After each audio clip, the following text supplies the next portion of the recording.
Hello दोस्तों, आपका D17 classes में स्वागत है। आज हम रासायनिक बंध में विद्युत संयोजी बंध, सहसंयोजी बंध और उपसहसंयोजी बंध के बारे में जानेंगे तथा किसी भी यौगिक में कौन सा बंध है, कैसे पहचानेंगे, इसके बारे में भी जानेंगे। तो चलिए शुरू करते हैं। सबसे पहले हम देखेंगे विद्युत संयोजी बंध। तो देखिए यहाँ पर क्या लिखा है।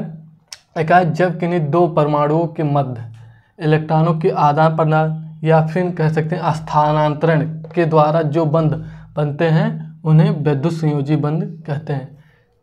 मतलब इलेक्ट्रॉनों के आदान प्रदान के द्वारा जब जो बंध बनेगा उसे हम विद्युत संयोजी बंध कहते हैं। जैसे एग्जांपल पे, जैसे एक आपका परमाणु क्या है ए और एक बी है। मान लीजिए इसके पास एक इलेक्ट्रॉन, इसके पास, और ए एक इलेक्ट्रॉन अपना बी को दे देता है, तो ए पे धन आवेश आ जाएगा और बी पे क्या आएगा, ऋण आवेश। तो आपको पता है जो इलेक्ट्रॉन देता है मतलब वह उस पे धन आवेश आता है, और जो इलेक्ट्रॉन ग्रहण करता है मतलब लेता है उस पे ऋण आवेश आ जाता है। ठीक है, अब ये जानेंगे इस पे मतलब विद्युत संयोजी बंध जो बंध है वो इलेक्ट्रॉनों के आदान प्रदान से बंधा है। लेकिन यहाँ इलेक्ट्रॉनों के स्थानांतरण का मतलब क्या है, मतलब इलेक्ट्रॉनों का आदान प्रदान क्यों हो रहा है, इसके बारे में चलिए जानते हैं। तो हम यहाँ जाने से पहले हम अष्टक का नियम देखें। क्या अष्टक का नियम?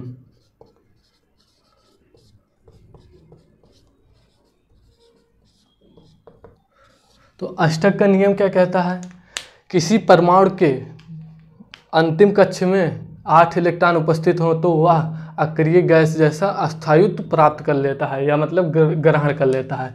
मतलब अष्टक के नियम के अनुसार क्या है, यदि कोई परमाणु है उसके अंतिम कोश में अगर 8 इलेक्ट्रॉन है तो वह अक्रिय गैस की तरह अस्थायित्व प्राप्त कर लेता है।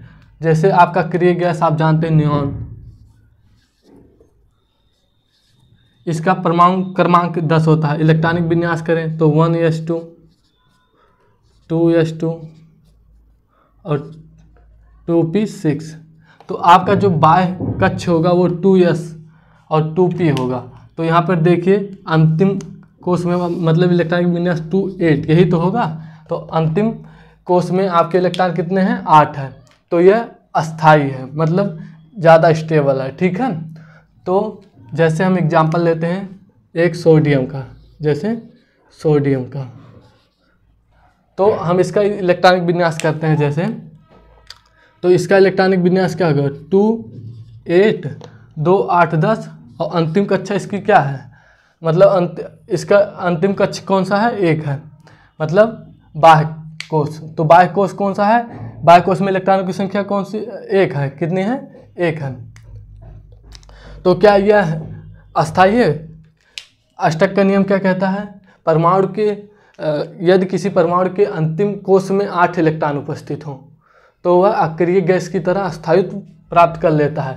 तो आपका अक्रिय गैस हमने बताया जैसे नियॉन, आर्गन, ये सब आपके अक्रिय गैस हैं। तो इसके बाह्यतम कोश में 8 इलेक्ट्रॉन है तो ये अस्थायी है।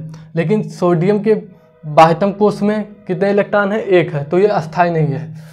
इसे अस्थायी करने के लिए क्या करेंगे, या तो यह अपने इलेक्ट्रॉन को त्याग दे, मतलब एक इलेक्ट्रॉन को त्याग दे। जैसे ये मान लीजिए आपका नाभिक है सोडियम का, पहले कोश में इलेक्ट्रॉन 2 है, ये आपका दूसरा कोश है जिसमें 8 इलेक्ट्रॉन है। ठीक है, ये आपका तीसरा कोश है इसमें इलेक्ट्रॉन 1 है। कितने इलेक्ट्रॉन है, 1 है।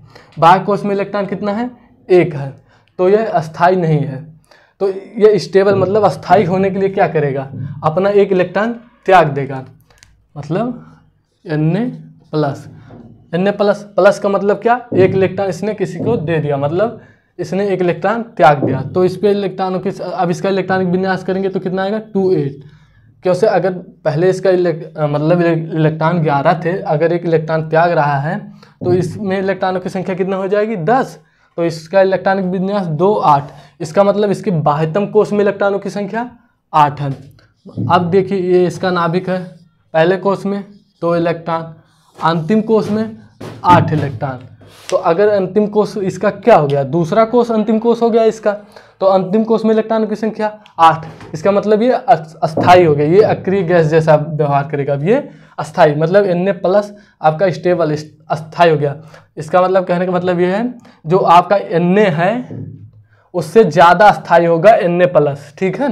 इसलिए हम यहाँ पर इलेक्ट्रॉनों का आदान प्रदान हो रहा है, ठीक है।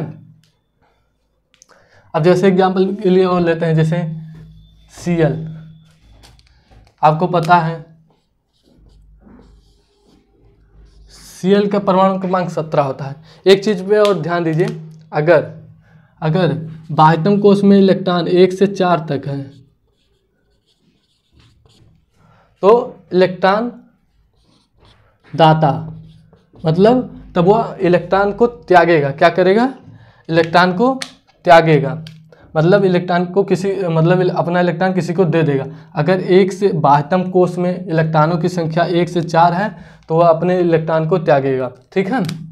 अगर बाह्यतम कोष में इलेक्ट्रॉनों की 4 से मतलब लगभग में आप 5 से 7 तक है तो वह इलेक्ट्रॉन 4 से 7 तक है तो वह इलेक्ट्रॉन ग्राही होगा। ग्राही का मतलब वह इलेक्ट्रॉन को ग्रहण करेगा।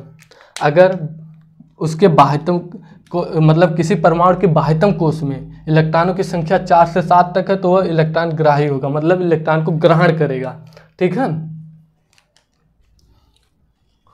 तो यहाँ पर देखिए हम ले रहे हैं क्या, क्लोरीन। तो इसका इलेक्ट्रॉनिक विन्यास क्या होगा, 2 8 2 8 10, अंतिम कोष 7। तो यहाँ पर देखिए इसके अंतिम कोष में इलेक्ट्रॉनों की संख्या 7 है तो ये स्टेबल मतलब अस्थाई नहीं है। तो ये अस्थाई होने के लिए क्या करेगा, 8 इलेक्ट्रॉन होने चाहिए अंतिम कोष में, तो ये क्या करेगा, 1 इलेक्ट्रॉन ग्रहण करेगा किसी से, तो ये स्टेबल मतलब अस्थाई हो जाएगा। तो हमने क्या बताया, अगर 1 से 4 तक इलेक्ट्रॉन किसी परमाणु के बाह्य कक्ष में या बाह्य उपकोष में मतलब अंतिम कोष में 1 से 4 इलेक्ट्रॉन है तो वह इलेक्ट्रॉन को देगा किसी को, मतलब दाता परमाणु कहलाएगा, मतलब इलेक्ट्रॉन को किसी को देगा। अगर बाह्य कोष में इलेक्ट्रॉनों की संख्या 4 से 7 है तो वह इलेक्ट्रॉन ग्राही कहलाएगा, मतलब इलेक्ट्रॉन को ग्रहण करेगा। तो क्लोरीन के अंतिम कोष में इलेक्ट्रॉनों की संख्या कितनी है, 7 है, तो यह इलेक्ट्रॉन को क्या करेगा, ग्रहण करेगा। अगर इसे 1 इलेक्ट्रॉन मिल जाएगा तो ये क्या हो जाएगा, अस्थाई हो जाएगा, मतलब स्टेबल हो जाएगा। अब इसका जैसे संरचना देखें तो देखिए आपका ये कुछ ऐसे है, मतलब पहले कोष में 2 इलेक्ट्रॉन, दूसरे में 8 और तीसरे में 7, लेकिन जब ये 1 इलेक्ट्रॉन ग्रहण करेगा तो इसके पे ऊपर क्या माइनस चार्ज आ जाएगा, मतलब ये इसने 1 इलेक्ट्रॉन ग्रहण किया है, ठीक है। तो इसका भी इलेक्ट्रॉनिक विन्यास करेंगे तो 2 8 8 हो जाएगा। अब इसमें इलेक्ट्रॉनों की संख्या 18 हो जाएगी इसमें, तो इसने 1 इलेक्ट्रॉन ग्रहण किया, मतलब 1 इलेक्ट्रॉन किसी से लिया, पहले 17 था, 1 इलेक्ट्रॉन ग्रहण किया तो 18 हो गया, तब इसका इलेक्ट्रॉनिक विन्यास 2 8 8, ठीक है। अब इसके बाह्य कक्ष में देखिए या बाह्य कोष में देखिए 8 इलेक्ट्रॉन है तो ये स्टेबल है, मतलब ये Cl है इसके अपेक्षा Cl- ज़्यादा अस्थाई होगा, ठीक है। अब इसका देखिए जैसे इसका ये नाभिक है तो इसके पहले कोष में 2 इलेक्ट्रॉन, दूसरे में 8 और अंतिम में भी 8 इलेक्ट्रॉन हो गए, तो इसलिए इलेक्ट्रॉनों का आदान प्रदान हो रहा है, ठीक है। क्यों, वो अपने अस्थायित्व को प्राप्त करने के लिए इलेक्ट्रॉनों को ग्रहण कर रहे हैं या त्याग रहे हैं, ठीक है। अब जैसे विद्युत संयोजी बंध किसी यौगिक में कौन सा बंध बन रहा है कैसे पहचानेंगे, तो इसके लिए एग्जाम्पल कुछ देखते हैं।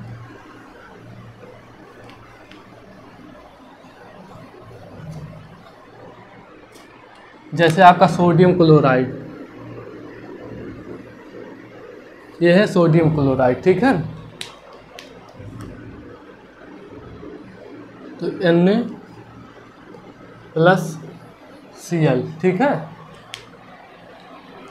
तो इसमें क्या होगा, देखिए सोडियम के बाह्यतम कोष में इलेक्ट्रॉनों की संख्या कितनी होती है, आपको पता है 1 इलेक्ट्रॉन होता है, ठीक है। कितना इलेक्ट्रॉन होता है, 1 इलेक्ट्रॉन होता है, ठीक है। और आपको पता है क्लोरीन के बाह्यतम कोश में इलेक्ट्रॉनों की संख्या 7 होती है। कितनी होती है? 7 होती है।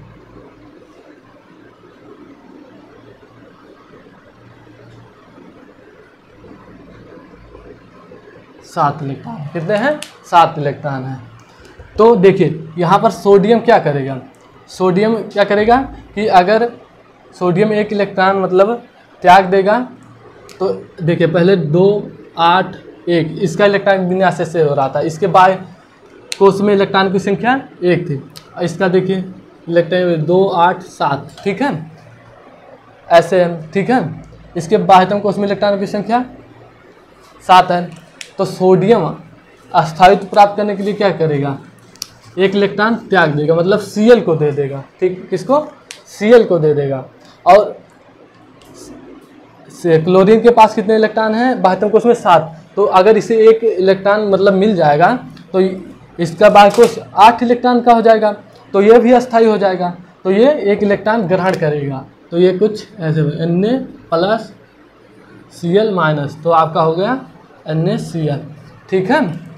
तो जो त्यागता है मतलब जो इलेक्ट्रॉन देता है उस पर प्लस आवेश आता है, और जो ग्रहण करता है उस पर माइनस आवेश आता है। तो यहाँ पर क्या हो रहा है, इलेक्ट्रॉनों का आदान प्रदान हो रहा है, मतलब Na ने इलेक्ट्रॉन दिया और Cl मतलब क्लोरीन ने इलेक्ट्रॉन ग्रहण किया, ठीक है।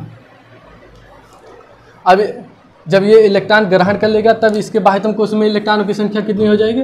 अब इसको देखिए 2 8, मतलब इसके बाह्यतम कोश में इलेक्ट्रॉन की संख्या 8, ये स्टेबल हो गया। अब इसको देखिए 2 8 8 बन गया, मतलब इसके बाह्यतम कोश में इलेक्ट्रॉन की संख्या पहले 7 थी, अब 8 हो गया, तो ये भी स्टेबल हो गया, ठीक है।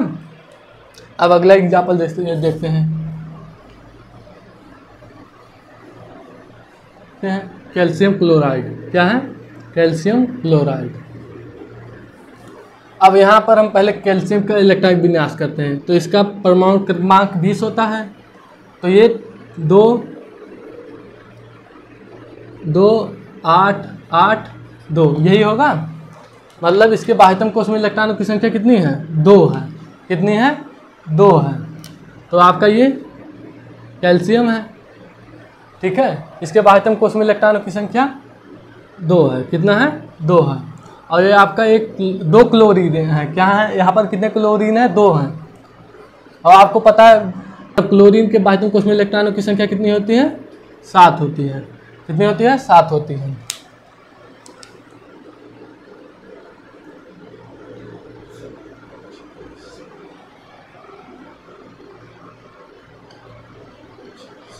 देखिए अगर कैल्शियम का अब इलेक्ट्रॉनिक विन्यास यहाँ पर देखें तो ये हो रहा है 2 8 8 2। बाह्यतम कोश में इलेक्ट्रॉनों की संख्या इसके कितने हैं? 2 है। तो ये स्टेबल नहीं है। अगर ये अपने दोनों इलेक्ट्रॉन को त्याग दे तो यह अस्थायी हो जाएगा। और देखिए क्लोरीन के बाह्यतम कोश में इलेक्ट्रॉनों की संख्या कितनी है? 7 है। अगर इसे 1 इलेक्ट्रॉन मिल जाए तो ये भी स्टेबल हो जाएगा। अभी 7 है, जैसे देखिए 7 है बाह्यतम कोश में, अगर 8 हो जाएगा तो ये अस्थायी हो जाएगा, ठीक है। तो ये क्या करेगा? कैल्शियम 1 इलेक्ट्रॉन क्लोरीन को यहाँ पर देगा, इस क्लोरीन को, और 1 इलेक्ट्रॉन इस क्लोरीन को देगा, इस क्लोरीन को, इस क्लोरीन को, ठीक है।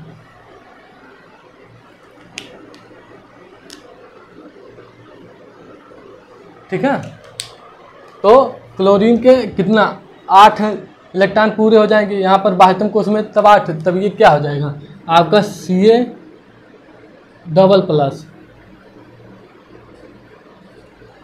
ठीक है। मतलब इस पे डबल धनावेश आ जाएगा। क्यों? क्योंकि इसने कैल्शियम ने 2 इलेक्ट्रॉन त्यागा है, ठीक है। और इस पे आपका क्या आ जाएगा? Cl- और Cl-, क्या आ जाएगा? Cl- और Cl-, ठीक है। कैल्शियम पे 2 धन आवेश और क्लोरीन पे 1 ऋण आवेश और दूसरे क्लोरीन पे 1 ऋण आवेश, ठीक है। तो अब इसका इलेक्ट्रॉन विन्यास 2 8 8 होगा, क्योंकि अब इसके 2 इलेक्ट्रॉन घट चुके हैं, पहले 20 से तो अब 18 हो चुके हैं। तो इलेक्ट्रॉनिक विन्यास 2 8 8। तो बाह्यतम कोश में इलेक्ट्रॉनों की संख्या 8, ठीक है। अब इसका इलेक्ट्रॉनिक विन्यास करिए, इसका 2 8 8 इसका भी होगा, तो उससे पहले 17 था, एक इलेक्ट्रॉन ग्रहण किया तो 18, इसमें देखिए 2 8 8, इसका भी 18, पायतम कोष में इलेक्ट्रॉनों की संख्या 8, पायतम कोष में इलेक्ट्रॉनों की संख्या 8, तो ये Cl- अस्थाई हो गया, Cl- अस्थाई, और यहाँ पर कैल्शियम भी प्लस, कैल्शियम +2 भी आपका अस्थाई हो गया, ठीक है। तो ये आपके विद्युत संयोजी बंध थे, ठीक है। अब अगला देखते हैं सहसंयोजी बंध, ठीक है। अगला हमारा क्या है, सहसंयोजी बंध। अब इसमें देखते हैं क्या कह रहा है, जब किन्हीं दो परमाणुओं के मध्य, क्या, जब किन्हीं दो परमाणुओं के मध्य इलेक्ट्रॉनों की बराबर की साझेदारी द्वारा जो बंध बनते हैं उन्हें सहसंयोजी बंध कहते हैं, ठीक है। अब इसे एग्जाम्पल के द्वारा समझते हैं। जैसे आपका एक परमाणु A है, इसमें मान लीजिए एक इलेक्ट्रॉन है, ठीक है, और एक परमाणु आपका B है, ठीक है। जब इनके मध्य साझेदारी होगा, मतलब ये ऐसे बनेंगे, तो आपका ये सहसंयोजी बंध कहलाएगा। क्या कहलाएगा, सहसंयोजी बंध कहलाएगा। मतलब दोनों परमाणु के मध्य एक एक इलेक्ट्रॉन की साझेदारी हो रही है। क्या यहाँ पर क्या लिखा है, बराबर की साझेदारी, मतलब अगर इसने भी एक इलेक्ट्रॉन दिया तो इसने भी एक इलेक्ट्रॉन के साथ, मतलब दोनों परमाणु के मध्य एक एक इलेक्ट्रॉन की साझेदारी हुई है। क्या हुई है, एक एक इलेक्ट्रॉन की साझेदारी हुई है। अगर दो परमाणुओं के मध्य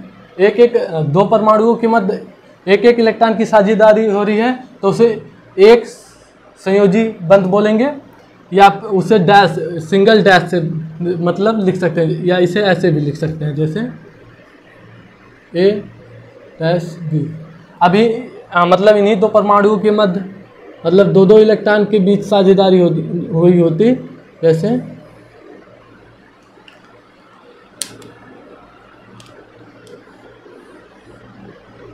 दो परमाणु, मतलब दो इलेक्ट्रॉनों की साझेदारी हुई, तो इसे डबल डैश द्वारा ऐसे लिख सकते हैं, ऐसे भी प्रदर्शित मतलब कर सकते हैं।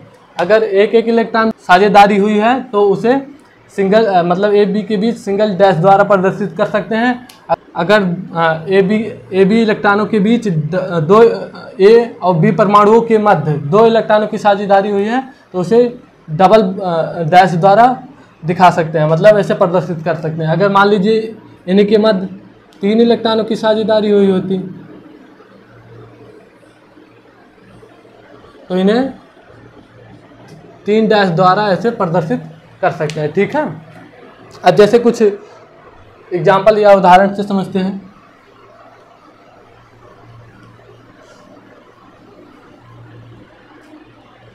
चलिए एग्जाम्पल द्वारा समझते हैं। जैसे आपका H2 है, क्या है, H2 है, तो आपको पता है हाइड्रोजन के बाह्यतम कोश में इलेक्ट्रॉनों की संख्या 1 होती है।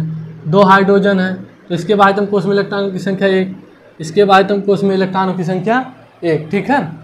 तो ये अस्थायी होने के लिए क्या करेंगे, एक एक इलेक्ट्रॉन की साझेदारी करेंगे, ठीक है। तो ये इससे साझेदारी करेगा और ये इससे साझेदारी करेगा। आपका हीलियम जो होता है उसके बाद तो कोश में इलेक्ट्रॉन की संख्या 2 होती है, मतलब वो अक्रिय गैस होता है, अस्थाई गैस होता है, मतलब अक्रिय गैस होता है, ठीक है, वो अस्थाई होता है।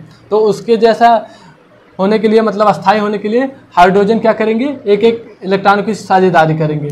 तो अगर ये एक एक इलेक्ट्रॉन की साझेदारी कर रहे हैं तो इन्हें कैसे लिख सकते हैं, ऐसे भी लिखा जा सकता है। अगर एक एक इलेक्ट्रॉनों की साझेदारी कर रहे हैं तो हाइड्रोजन के बीच सिंगल डैश लगा के ऐसे भी प्रदर्शित कर सकते हैं, ठीक है। अब ऐसे जैसे मान लीजिए ऑक्सीजन है O2, मान लीजिए ऑक्सीजन 2 ऑक्सीजन है, तो आपको पता है ऑक्सीजन के बाह्यतम कोश में इलेक्ट्रॉनों की संख्या कितनी होती है, 6 होती है। 1 2 3 4 5 और 6, ठीक है।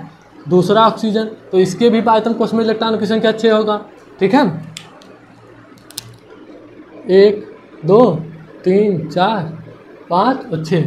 तो अगर ऑक्सीजन दो इलेक्ट्रॉनों की अब यहाँ पर साझेदारी होगी, क्यों, क्योंकि इनके पास 6 इलेक्ट्रॉन है, इसके पास भी 6 इलेक्ट्रॉन है। अगर ये दो इलेक्ट्रॉन की साझेदारी करेंगे तो इनका बाह्यतम कोश में इलेक्ट्रॉनों की संख्या 8 हो जाएगी, तो ये अस्थायी हो जाएंगे। तो कितने, दो इलेक्ट्रॉनों की साझेदारी करेंगे, ये 2 इलेक्ट्रॉन की साझेदारी करेगा इस ऑक्सीजन से, और ये 2 इलेक्ट्रॉन की साझेदारी करेगा इस ऑक्सीजन से। तो इसे कैसे लिखेंगे आप? हमने कहा था अगर 2 इलेक्ट्रॉनों की साझेदारी हो रही है तो उसे डबल डैश द्वारा इसे दिखा सकते हैं, ठीक है, मतलब प्रदर्शित कर सकते हैं। अब जैसे नाइट्रोजन ले लीजिए, N2 है आपका, ठीक है, यहाँ पर 2 नाइट्रोजन है, ठीक है। तो हमें पता है नाइट्रोजन के बाह्यतम कोश में इलेक्ट्रॉनों की संख्या कितनी होती है? 5 होती है। कितनी होती है? 5 होती है। जैसे नाइट्रोजन का हमें पता परमाणु क्रमांक 7, तो इसका इलेक्ट्रॉनिक विन्यास करेंगे 2 5, ठीक है, तो 5 7, तो बाह्यतम कोश में इलेक्ट्रॉनों की संख्या 5। तो आपके कितने नाइट्रोजन है? 2 हैं। कितने नाइट्रोजन है? 2 हैं। तो 1 2 3 4 5 5 इलेक्ट्रॉन है, मतलब 5 5 इलेक्ट्रॉन है इसके बाह्यतम कोश में। तो ये अपना अष्टक पूरा करने के लिए, मतलब अस्थायी होने के लिए क्या करेंगे? इन्हें 3 इलेक्ट्रॉन की जरूरत है, तो यहाँ पर ये 3 इलेक्ट्रॉन की साझेदारी करेंगे। 5 इलेक्ट्रॉन है, 3 इलेक्ट्रॉन और मिल जाएगा इस नाइट्रोजन को, तो ये अस्थायी हो जाएगा। अगर ये इस नाइट्रोजन को 3 इलेक्ट्रॉन मिल जाएगा तो ये भी अस्थायी हो। तो ये 3 इलेक्ट्रॉन की साझेदारी करेंगे। कितने? 3 इलेक्ट्रॉन की।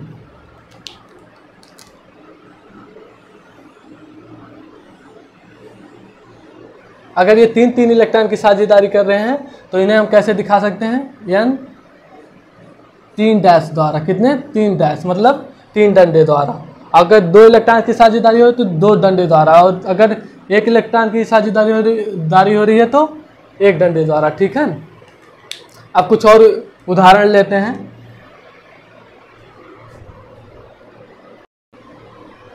अब कुछ और एग्जाम्पल, मतलब उदाहरण लेते हैं।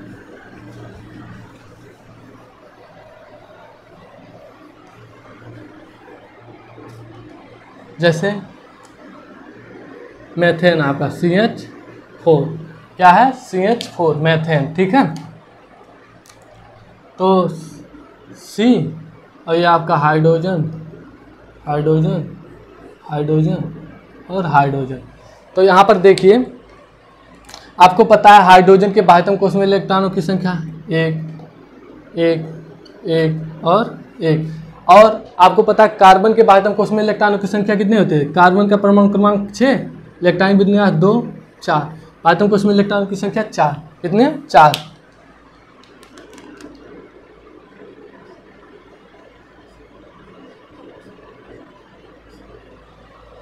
ठीक है, बाह्यतम कोश में मतलब कार्बन के इलेक्ट्रॉनों की संख्या 4, ठीक है। देखिए, कार्बन के बाह्यतम कोश में इलेक्ट्रॉनों की संख्या 4 है। अगर इसे 4 इलेक्ट्रॉन और मिल जाए तो ये स्टेबल, मतलब अस्थायी हो जाएगा। और हाइड्रोजन के बाह्यतम कोश में इलेक्ट्रॉनों की संख्या 1 है। अगर 1 इलेक्ट्रॉन और मिल जाए तो ये भी अस्थायी हो जाएगा। तो क्या होगा? यहाँ पर कार्बन इस हाइड्रोजन के साथ 1 इलेक्ट्रॉन की साझेदारी करेगा। कितने? 1 इलेक्ट्रॉन की। देखिए, पहले हाइड्रोजन कार्बन के 1 इलेक्ट्रॉन के साथ साझेदारी करेगा, अब कार्बन इस हाइड्रोजन से 1 इलेक्ट्रॉन की साझेदारी करेगा, ऐसे, ठीक है। अब देखिए, अब ये कार्बन इस हाइड्रोजन के साथ 1 इलेक्ट्रॉन की साझेदारी करेगा, और ये हाइड्रोजन जो है अब इस इलेक्ट्रॉन के साथ, मतलब कार्बन के इलेक्ट्रॉन के साथ 1 इलेक्ट्रॉन की साझेदारी करेगा, ठीक है। इसी प्रकार से कार्बन इससे भी करेगा।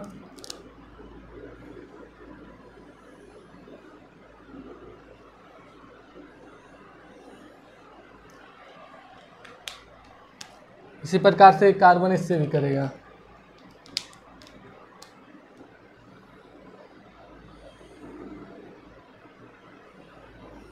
तो यहाँ पर देखिए, हाइड्रोजन जो कार्बन है वो सभी हाइड्रोजन से 1 इलेक्ट्रॉन की साझेदारी कर रहा है। इसके पास पहले से 4 इलेक्ट्रॉन थे, 1 इलेक्ट्रॉन की साझेदारी कर रहा है, तो टोटल कितने इलेक्ट्रॉन हो गए? 4, और 4 पहले से थे, तो ये स्टेबल हो गया। इसी प्रकार देखिए, ये हाइड्रोजन इस कार्बन के साथ 1 इलेक्ट्रॉन की साझेदारी कर रहा है, तो 1 इलेक्ट्रॉन था, 1 इससे साझेदारी कर रहा, तो 2, ये भी अस्थायी। इसी प्रकार से आपका ये भी हाइड्रोजन स्टेबल हो जाएगा, ये भी और ये भी, ठीक है। तो ये आपका CH4 मतलब मेथेन का ये था, ये आपका सहसंयोजी बंध इसमें बन रहा है। कौन सा बंध बन रहा है? मेथेन में आपका कौन सा बंध बन रहा है? सहसंयोजी बंध। तो इसे किस प्रकार से लिख सकते हैं? हमने बताया था, अगर 2 परमाणुओं के मध्य एक एक इलेक्ट्रॉन की साझेदारी होगी, मतलब तो उसे एक डैश द्वारा दिखाएंगे। जैसे कार्बन है तो इसे ऐसे सिंगल हाइड्रोजन, मतलब एक डैश द्वारा।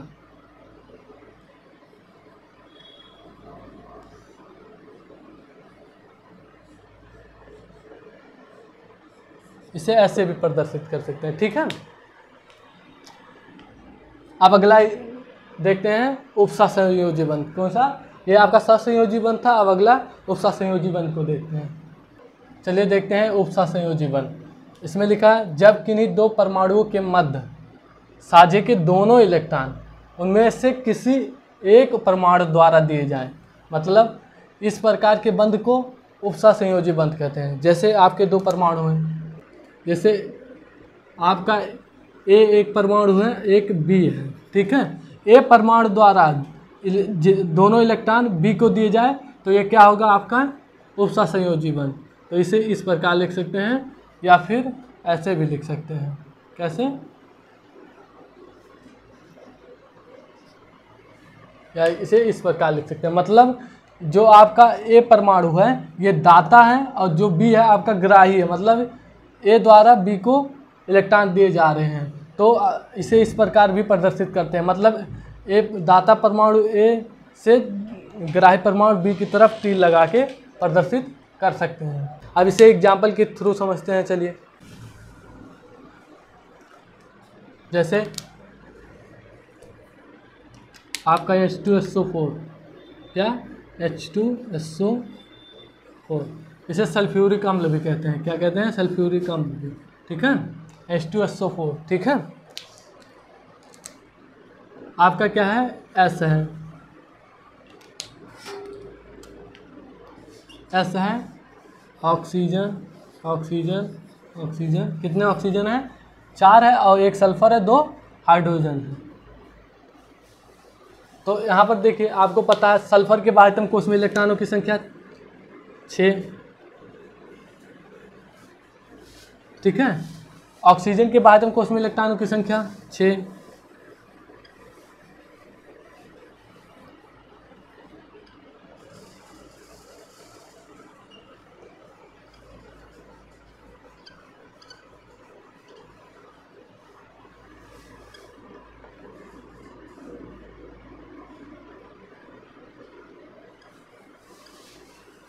ठीक है, 6। और आपको पता है हाइड्रोजन के बाह्यतम कोश में इलेक्ट्रॉनों की संख्या 6 होती है। तो यहाँ पर देखिए, सल्फर के बाह्यतम कोश में इलेक्ट्रॉनों की संख्या 6 है।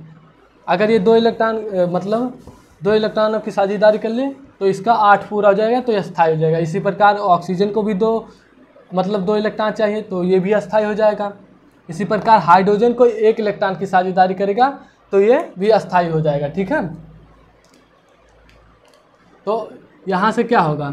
यहाँ से देखिए, ये हाइड्रोजन और ऑक्सीजन 1-1 इलेक्ट्रॉन की साझेदारी करेंगे, ठीक है। ठीक है, आपका क्या होगा? हाइड्रोजन और ऑक्सीजन 1-1 इलेक्ट्रॉन की साझेदारी करेंगे। और यहाँ पर देखिए, ये सल्फर जो है 6 इलेक्ट्रॉन है पहले से, अभी ये 2 इलेक्ट्रॉन की साझेदारी करेगा। देखिए, ऑक्सीजन भी को 2 इलेक्ट्रॉन की साझेदारी करना था, एक हाइड्रोजन से कर लिया है, तो इसके पास टोटल इलेक्ट्रॉन अब 7 हो जाएंगे। अब 1 इलेक्ट्रॉन की और साझेदारी इससे करना है, तो ये सल्फर के साथ करेगा। किसके साथ? सल्फर के साथ। और सल्फर भी 1 इलेक्ट्रॉन की साझेदारी इससे करेगा। देखिए देखिए, सहसंयोजी बंध जब बनता है वहाँ बराबर की साझेदारी होती है, तो ये भी 1 इलेक्ट्रॉन की साझेदारी करेगा। तो इसके 8 तो पूरे हो गए और इसके 2, सल्फर के यहाँ 7 हो गए। अभी 1 इलेक्ट्रॉन की साझेदारी और करेगा, तो इस ऑक्सीजन से कर रहा है, देखिए 1 इलेक्ट्रॉन की। और ये ऑक्सीजन क्या करेगा? इससे 1 इलेक्ट्रॉन की साझेदारी करेगा, मतलब सल्फर इससे 1 इलेक्ट्रॉन की साझेदारी करेगा और ऑक्सीजन इससे 1 इलेक्ट्रॉन की साझेदारी करेगा। इसी प्रकार ऑक्सीजन यहाँ हाइड्रोजन से 1 इलेक्ट्रॉन की साझेदारी कर रहा है, ठीक है, और हाइड्रोजन ऑक्सीजन से, ठीक है। तो यहाँ पर देखिए, हाइड्रोजन अस्थायी हो गया, ऑक्सीजन भी 2 इलेक्ट्रॉन की साझेदारी करके अस्थायी हो गया, लेकिन और सल्फर भी हो गया आपका, ये ठीक है। लेकिन आपके ये दोनों ऑक्सीजन अभी स्टेबल नहीं है, मतलब देखिए अस्थायी नहीं है, इनके पास 6 इलेक्ट्रॉन है। लेकिन सल्फर क्या करेगा? यहाँ पर सल्फर क्या करेगा? अपने 2 इलेक्ट्रॉन इसे दे देगा, किसे? मतलब ऑक्सीजन को, किसे, ऑक्सीजन को दे देगा। और यहाँ से 2 इलेक्ट्रॉन जो इस देखिए, ये 2 इलेक्ट्रॉन नीचे वाले साझेदारी मतलब नहीं कर रहे हैं किसी से, और ये भी 2 इलेक्ट्रॉन किसी से साझेदारी नहीं कर रहे हैं।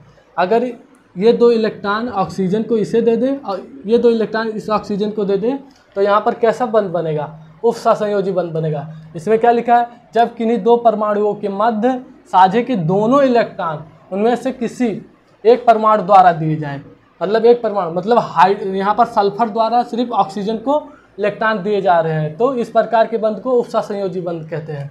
मतलब यहाँ पर सिर्फ ऑक्सीजन सल्फर द्वारा यहाँ पर साझेदारी कर रहा है, मतलब 2 इलेक्ट्रॉन ले रहा है। यहाँ पर भी देखिए ऐसे ही, ठीक है।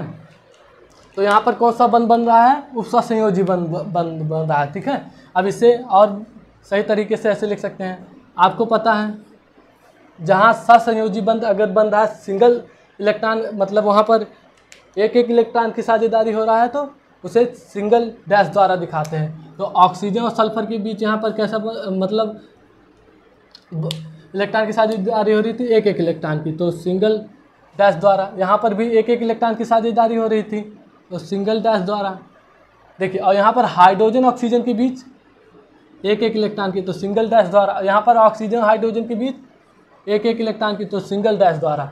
लेकिन यहाँ पर देखिए सल्फर द्वारा यहाँ पर उप सहसंयोजी बंध बन रहा है। क्या बन रहा है, उप सहसंयोजी बन रहा है, मतलब सल्फर अपने 2 इलेक्ट्रॉन को ऑक्सीजन को दे रहा है।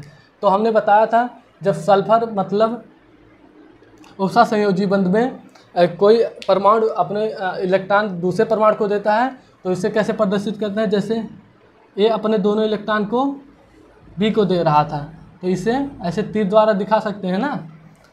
तो यहाँ पर हम ऐसे दिखा सकते हैं, ऑक्सीजन